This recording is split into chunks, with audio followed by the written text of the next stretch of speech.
Hello, my friends and artists. Today we are going to start exploring the printmaking area of the art world. So, printmaking is creating a picture or design by printing them from specially prepared plates or blocks. And the cool thing about printmaking is you can make one design and make multiple prints of the same design, experimenting with colors and backgrounds, etc. Printmaking comes in many different forms, but the type that we're going to practice is called relief printmaking, where we are going to make indentations on a styrofoam plate and print that onto paper. The first thing we need to do in order to create our 3/4 portrait design is actually to get a printed out photograph of ourselves. I will print out your photos. I just need you to take or upload them for me in a certain size. Your photo could be one that you take today. It could be one that you've already taken in the past that you really like. But it needs to follow certain rules. Rule number 1 is that this needs to be a 3/4 portrait. So it can't be a profile all the way turned to the side, and it can't be a face-on portrait. It needs to be a 3/4 portrait. Also, you are going to need to make sure that your portrait is either cropped or taken from the shoulders up to the top of your head. The last rule is that your photo needs to be uploaded in a certain size, and that size is as close as you can get to 4 inches by 6 inches. So I'm going to teach you how to change the size of a photo and turn it into me for printing. Here we go. After you've taken the photo and downloaded it to your laptop or device, go to Google Docs. Once you're there, click Insert Image, Upload from Computer, because it should be downloaded to your computer, hopefully, and you should look in the folder that says Downloads. Once you have found your gorgeous self-portrait, click Open, and it'll show up on your page really big. Too big. We need to shrink it down to match our printing plates. So click on the image and then select Image Options. Then click on Size and Rotation, and all you need to do is change these top 2 numbers, the width and the height. Just start with the width and type in 4. Once you change the width, it will automatically change the height. And as long as the height is not bigger than 6 inches, you are good and your photo is ready to share. Easy as that. So to share your photo with me, you need to go to our Google Classroom and find the most recent assignment, Printmaking Self-Portrait. Makes a lot of sense. Then please share your Google Doc with me so that I can print it out and we can move on to the next step of our printmaking project. Your self-portrait printed out by me and it's the correct size. It's time to trace it onto a new piece of paper. What we're trying to do is just trace our head, neck, and shoulders, none of the background.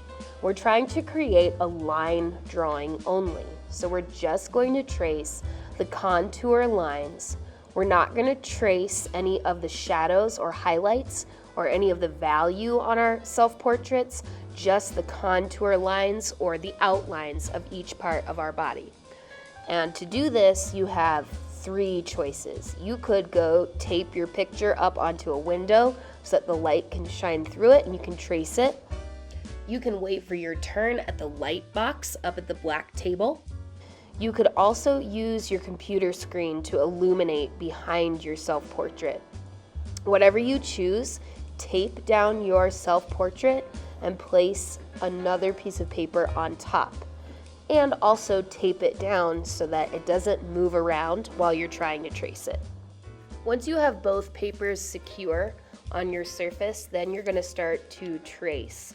And again, you're just tracing the contours of your head, neck, and shoulders. So that's the outline of it. I like to start with the outer head shape, then the neck and shoulder shapes, and the outer shape of my hair, and then I go in and do the smaller details. When tracing your hair, it's best to just choose a few strategic lines to draw to indicate the direction that your hair is put up in or is growing, rather than trying to trace every single individual hair. Remember to trace all of the details of your face, including the outer eye shape, the iris, the pupil, the eyelashes, the eyebrows. And another spot to watch is your nose. You want to just trace a choice few strategic lines. You don't want to end up with like a Mr. Potato Head nose where you trace this whole shape. You just want to trace a couple of the lines of the nose to show what it is. Consider tracing every single detail of the shirt that you're wearing in your photograph, or create your own pattern for your shirt. Once your tracing is complete, it's time to transfer this beautiful contour drawing that you've created onto a styrofoam plate to create what's called a matrix. The matrix in printmaking is the plate that you are printing off of to create many different prints. So take off your tracing from the window or the tracing table or your laptop, whatever you used. And the next step we need to do is cut it smaller to our 4x6 printing plate or matrix size. So to do that, get your piece of foam. This is going to be your matrix or your printing plate, and trace the shape of it around your self-portrait. Make sure that the bottom of the rectangle is touching the bottom of your self-portrait so that it fits in nicely. And when that's done, grab some scissors and cut out this tiny little tracing. Now your tracing should be the exact same size as your matrix or your printing plate.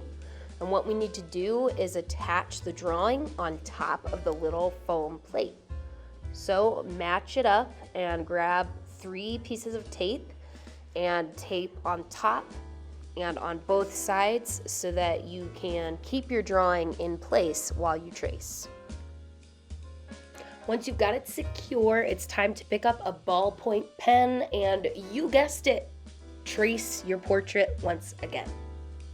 When you trace your portrait this time, it's going to leave an indentation on the foam plate, which we will then ink up and use like a stamp for our printmaking process. While you're using your ballpoint pen to retrace your self-portrait once again, it's important to go over each line multiple times to make sure that your indentations are deep enough. And also it's important to be gentle so that you don't rip the foam plate. So it's a balance of being gentle, but also pressing hard enough so that it makes that indentation. And once you've completed the entire tracing again, it's time to check your work. So you're gonna have to peel up the tape and take the drawing off of the styrofoam and check to see what it looks like.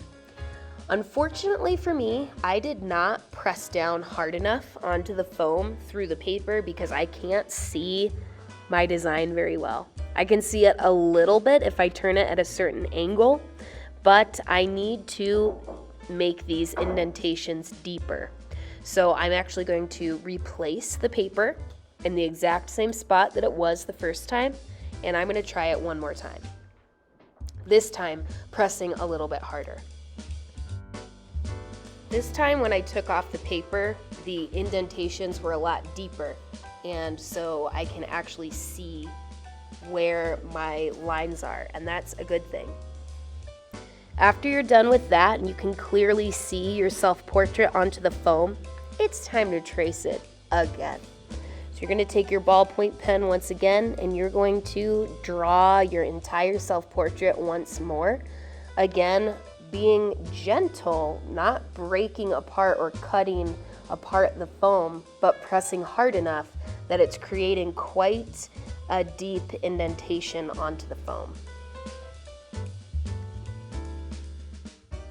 Once your printing plate or matrix is traced yet again with nice deep indentations, it's time to cut off the background.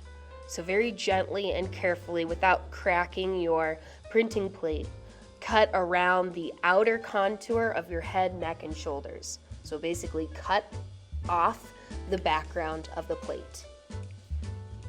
After that's done, your matrix is finally ready to be used over and over again in the printmaking process to create lots of different prints with different colors and backgrounds and all that without any more drawing needed. But before you go crazy printing, there are a few very important things that you need to know. First things first is that the ink trays and the brayers or rollers on top of them need to stay together. We are not going to use a brayer that's already been used for black in the pink tray. We're not going to swap trays. We're not going to swap brayers. All the brayers need to stay with their tray. The next important thing that you need to know before you start printing is how much ink you need to roll onto the brayer. What you're looking for is a sticky sound while you're rolling the brayer back and forth over the ink on the tray. It should sound something like this. And also you want to take a look at your brayer and you want to be able to see a fish scale texture. That's how you know that you have just the right amount of ink. If you end up with more of a alligator texture with bigger scales, if you will, then you have too much ink and you need to roll some of it off onto a separate paper. But if you look at it and it has small fish scale like texture, then it's just the right amount of ink and it'll give you a perfect print. So once you have inked up your brayer to the perfect amount of ink, it's time to make a print. The first thing you'll want to do is ink up your matrix, and to protect the table, lay down a sheet of scrap paper. There will be plenty at your table. Just grab one, lay it down, and roll over top of your matrix with your brayer, making sure that it's a nice even coat of ink. And once that's done, it's time to make yourself a delicious print sandwich. Here's how it goes. It goes scrap paper, colorful paper of your choice, matrix face down, and then finish off the sandwich with another piece of scrap paper. Now the table is protected, your print is protected, and your hands will be protected from getting that ink all over everything. In the printmaking world, cleanliness is next to godliness. It's so easy with this powerful ink to just literally get it all over everything and mess up your prints. So when you're in a real printmaking studio, it is crucial to keep everything clean. That's why we need to make a print sandwich every single time we do a print. After you've pressed the paper, it's time to reveal your print.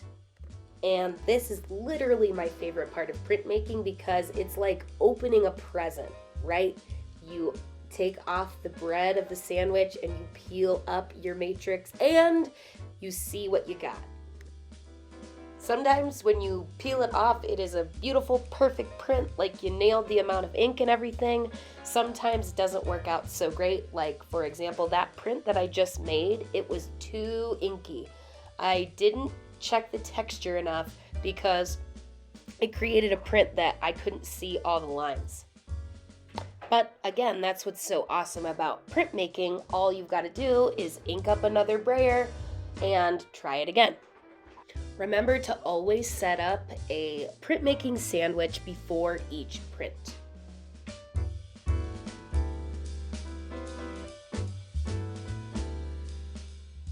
As you can see, that one turned out a lot better.